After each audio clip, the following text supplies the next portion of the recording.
Pisces, hi! Welcome to Mr. Queen PH.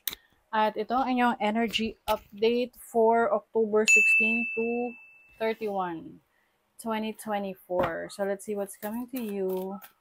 Energy update for Pisces, second half ng October. Wow! Victory! O, merong celebration kasi meron kayong na-achieve na goal or merong award sa inyo.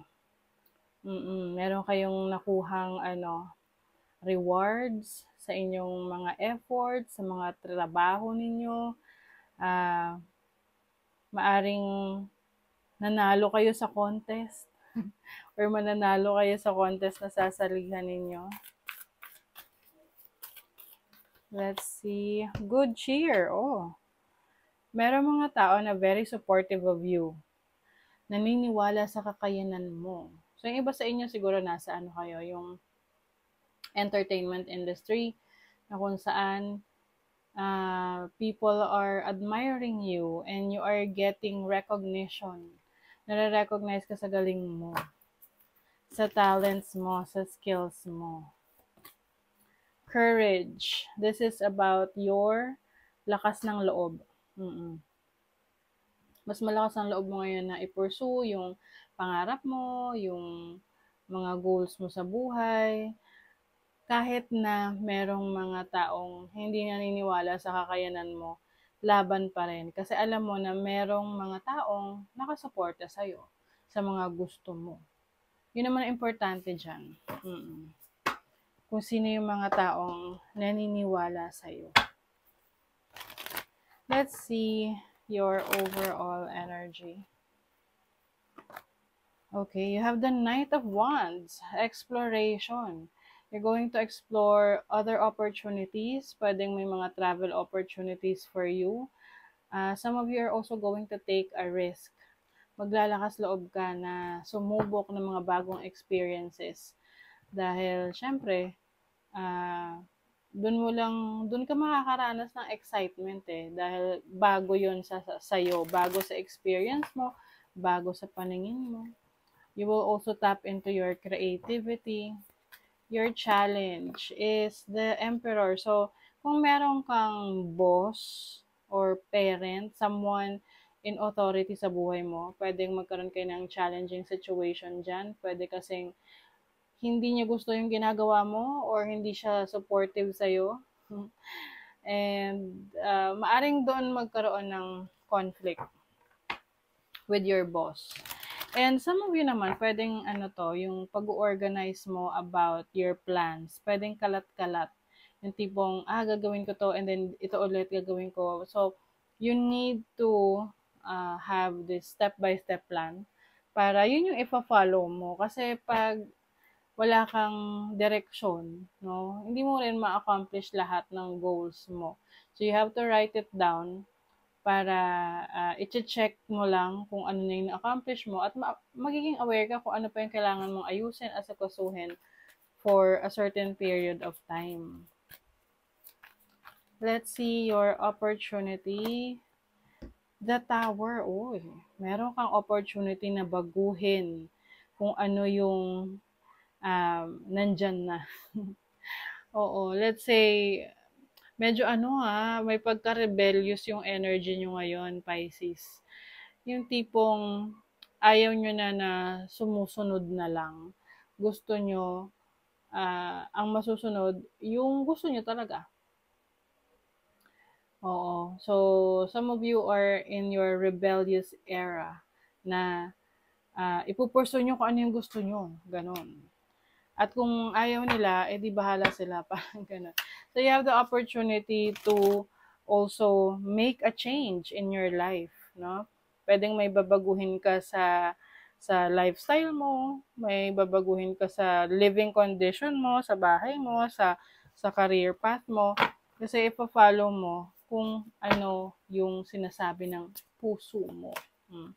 Your blessing is the Page of Swords. You will be blessed with knowledge, wisdom, mga tools na kailangan mo para ma-improve yung iyong kaalaman, yung skill set mo. You will be blessed with ideas. Di ba yung mga business ideas or mga businesses ngayon, mga successful businesses, nagsimula yan sa isang idea, no, na naging blessing na sa kanila, sa may-ari, no, dun sa nakaisip. So I'm seeing na you are getting downloads or parang mga uh, eureka moments na, uy, magandang idea to, gagawin ko to, or ito, magandang style to, gagamitin ko to sa trabaho. So, anything that will enhance your mind, your intellect, no? Mm-mm. So, let's see your money, career, finances. And yung iba naman sa inyo rito, ano, kung meron na kayong anak, yung anak nyo, magiging blessing sa inyo kasi marami siyang mga achievements sa school or sa work niya, gano'n. Na syempre, uh, extended yun sa inyo, di ba? Money, career, finances, o Six of Pentacles, speaking of extended sa inyo, someone is willing to help you in case mga ilangan ka ng pera, ng resources. So, someone is willing to assist you, give you support. And for some of you, you have more than enough para makatulong sa ibang tao. And this is also bringing balance into your money, your finances, yung flow ng iyong kaperahan. Wow! Ten of Pentacles, oh. Having the things that you need, the resources that you need. So, you don't have to worry about your finances, Pisces, dahil lahat ng needs mo, may bibigay sa'yo. Okay? Kailangan lang meron ka dyan na pagkukunan or pagdadaluyan. 'Di ba? Let's say, sasabihin ng iba, paano ko magkakaroon ng pera, wala akong trabaho. Di syempre dapat maghanap ka ng iba pang pwedeng pagkakitaan. Kasi hindi lang naman sa trabaho kumikita or pwedeng kumita ng pera. Marami na sa panahon ngayon, lalo na maraming opportunities online. So you also have to take action. Kasi kung ano yung effort mo, ibabalik sa'yo yung blessing na yon na kung ano yung dinideserve mo. So sa love life, tinan natin.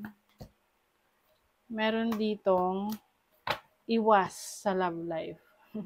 If you're single, pwede nagkakaroon ng interest sa'yo ang isang air sign, Gemini, Libra, Aquarius. Pero parang, hindi ka open dito or medyo you are putting your guard up. Parang feeling mo, hindi ka pa ready or pwedeng itong person na to nayayabangan ka or pakiramdam mo masyadong malakas ang bilib niya sa sarili niya. Kaya parang hindi mo siya gusto. If you are in a relationship, I see you na, pwede magkaroon kayo ng diskusyon ng partner mo, asawa mo, boyfriend, girlfriend mo, na meron kayong hindi pagkakaintindihan or parang hindi kayo mag-a-agree sa isang bagay. I mean, sabi nga agree to disagree. Kasi yung mga pagkakataon talaga, nag-iiba kayo ng pananaw sa buhay. And you just have to respect each other's opinion para magtagal yung relasyon nyo. Okay. Good luck! Oh, may good luck sa inyo, Pisces. I see this as good luck in your finances. Your career, your business. Oh, may happiness. Wow. Pwedeng someone is going to make you feel happy. Birth or conception of a child or enterprise. Maaring if you are wanting to have a baby or gusto nyo sa family magkaroon ng baby, so merong parating na baby. Or yung iba naman para kayong manganganak ng negosyo or a project. Yan, enterprise Let's see what else. Baka meron kayong business idea na ilo-launch ngayong second half ng October or sisimulan nyo na yung research dyan. Ancestral healing. Your ancestors are holding space for you to heal your past.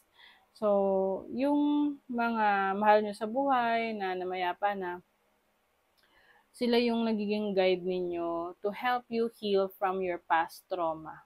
Whatever this is, no? Pwedeng sa family, sa parents mo, or even sa past relationship mo. you are healing. Maaring may mga realization ka, may mga nababasa ka, napapanood, na mga pieces of advice na sinasabi na ito yung makakabuti sa'yo and somehow nakaka-resonate ka doon at yun yung tumutulong sa'yo para mag-heal from that past. Okay? So that is your reading, Pisces. Thank you so much. Bye!